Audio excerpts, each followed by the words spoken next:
I've prepared this toile earlier for you. I've marked my center front on both sides, on this part and on that part, and I line up the center front for the overlap. And I would like to create a collar that looks like a lapel but is more used as a Cuban collar. You often see them on Hawaiian shirts. So it looks like a lapel coming around from here, having a small collar roll or stand. There's no stand, visible separate stand, but it's included in the collar coming to the front here. And I'm going to show you how to do that. First of all, we need to measure along the neckline from the center front to the shoulder, from the shoulder to the center back. And I'm going to show you how to do that. So from our center front, going to measure along the stitch line, so this has seam allowance included, going all the way around to the shoulder, that's 14.5.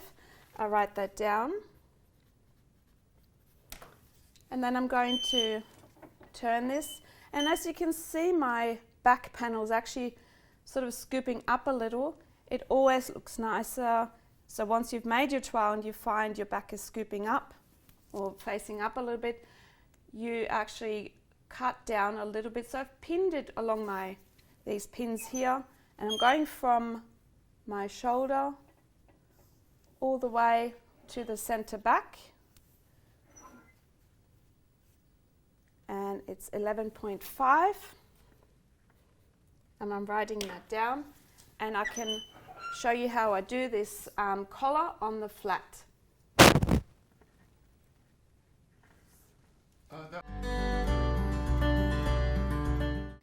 So we are after this type of collar that's called a Cuban collar. There's many different ways of naming this, but one of them is Cuban collar or a fake lapel. It also can look like that, so that's a little bit higher around the neck, so it's closed all the way up. That's also this kind of collar, and basically what it is a collar that has the roll line included. So you can see this is the back here that has the roll line or collar stand included, and then comes into nothing at the front. So there's no collar stand at the front. There's only a bit of a stand or a roll line at the back. So what we're going to do is drawing a line on our paper like that. So I've done this earlier, prepared that. I did it with a texter. You're going to do that with pencil. I do it with texter because it's better visible for you in the video. And we're drawing a perpendicular line at the back. That is your center back. And as you remember, from the center back to the shoulder, it was 11.5. So I'm going to measure 11.5. That's my shoulder. And then I'm going to measure from the shoulder to the front 14.5. That's my center front. Yeah? And then I'm going to draw in a perpendicular line going up. Measure 2 centimeters. So we're going to curve from the 2 centimeter line. So this is 2 centimeters up.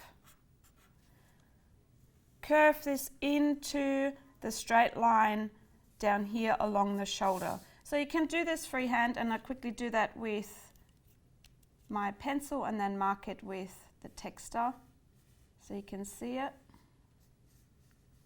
You can also use your French curve. I'm quite happy with this.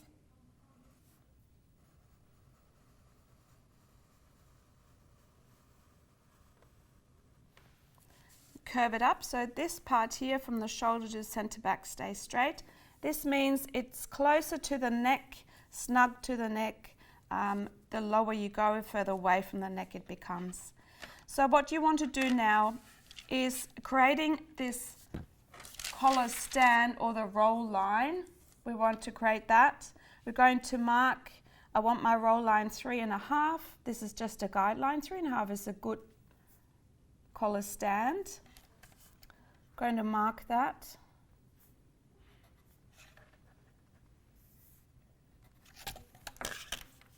Still perpendicular to center back. And then remember from here, from the shoulder to the front, we're going down to the point. So I'll do this again with my pencil, just so I'm happy about it. With the line, yep, that works really well.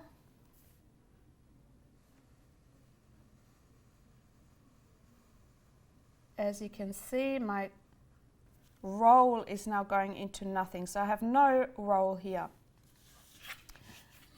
So now we're creating the collar itself, going up from the collar stand. You want, when the collar folds down, to cover this collar stand. So remember, it was 3.5, so we might do 4.5 on the collar, so it's a centimetre wider. That could work quite well. And we can go up here, and we might do 6 centimeters up here, and then we curve this, see, mark this. So you could go up there, you could also extend this out. That means your collar shape's going further down. The further out you go, the more it comes down. I quite like it straight. I might even cut it this way and then take it off my pattern later on.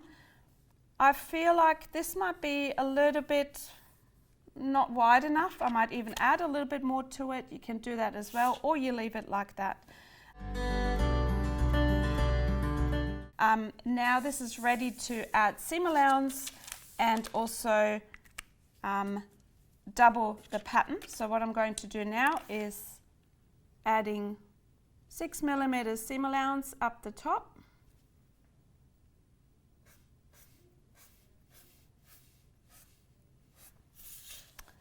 And I'm going to do 6mm here. And my neck also has 6mm. Remember, it's this part, not the bottom part.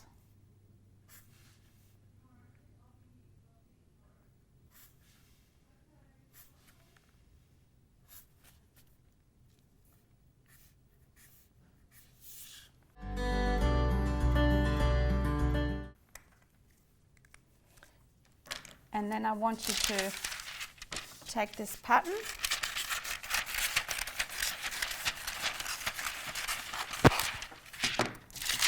fold it in half.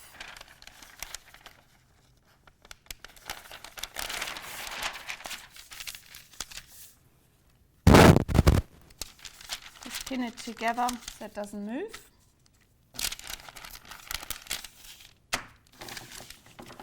And then we're cutting it out.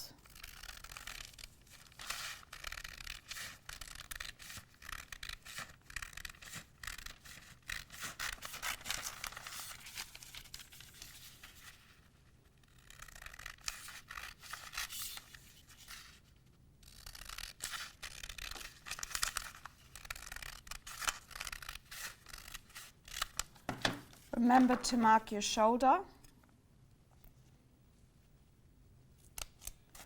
And you also want to mark your center back. You would cut a pair.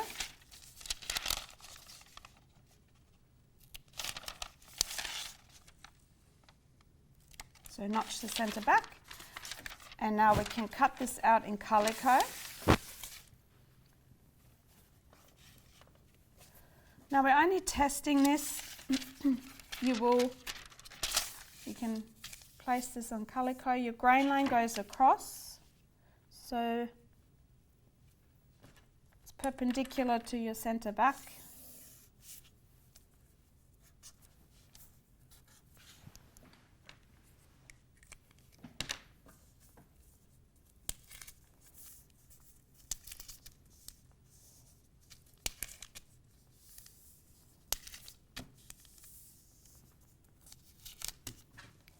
Going to cut this out, and then we're going to pin that onto our garment, onto the neck, and having a look if we like the shape.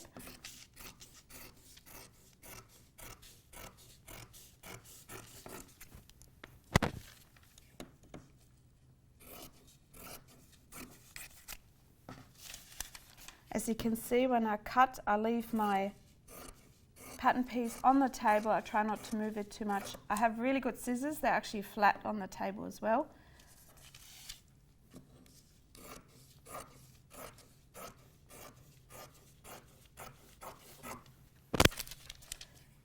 And then we're going to mark our center back and the 2 shoulder notches on the bottom there. And our pattern is ready to be pinned onto the mannequin.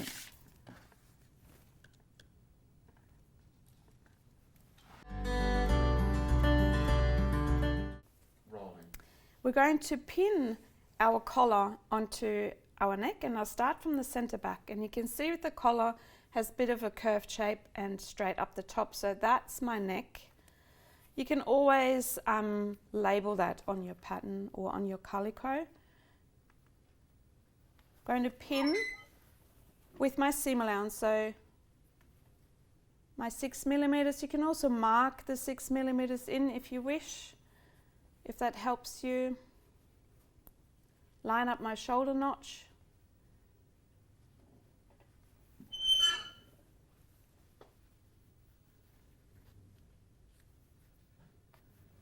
Coming to the front, and remember I've got 6 millimeters on my collar, and that point lines up with my center front.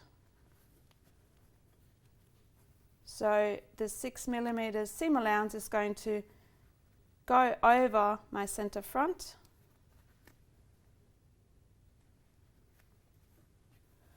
And we can now turn this to the other side, keep pinning this on.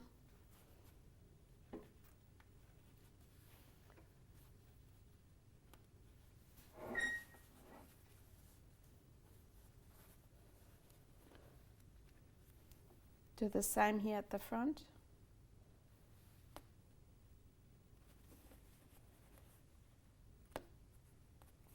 Don't pin the collar onto the mannequin, just onto the garment. Very important when you work with collars or drapes. And you can now see how this folds over. If you feel like there's too much room here, you want to pinch some out, you can take that out and can adjust the pattern. If it's too tight, you can also clip in and adjust the pattern. There's multiple ways to go about. This looks really nice.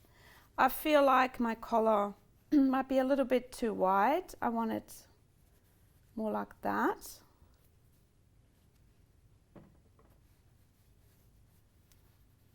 So you can pin that, and it sits fine. Along here it comes into nothing.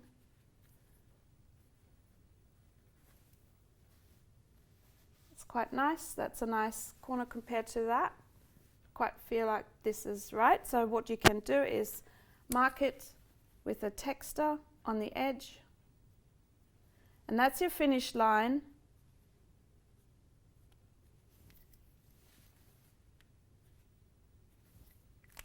And as this is just a toile, you can do that easily. And now you can see how we're actually going in. So when you compare that to your pattern piece, this is our original piece. You can see how far in we're going now. And I'll do that with the red now so you can see it. So still the same point here, and then it comes to along here. So this is our finish line. That means we need to add 6 millimeters to it. You would shape this nicely into that, maybe take a little bit off here, so it would shape this nicely. I'm doing this freehand right now. You're going to do that on the table though. So you would put that down and then draw a new line and add your seam allowance, and that's how you create this Cuban collar, but also changing the shape of this collar as well.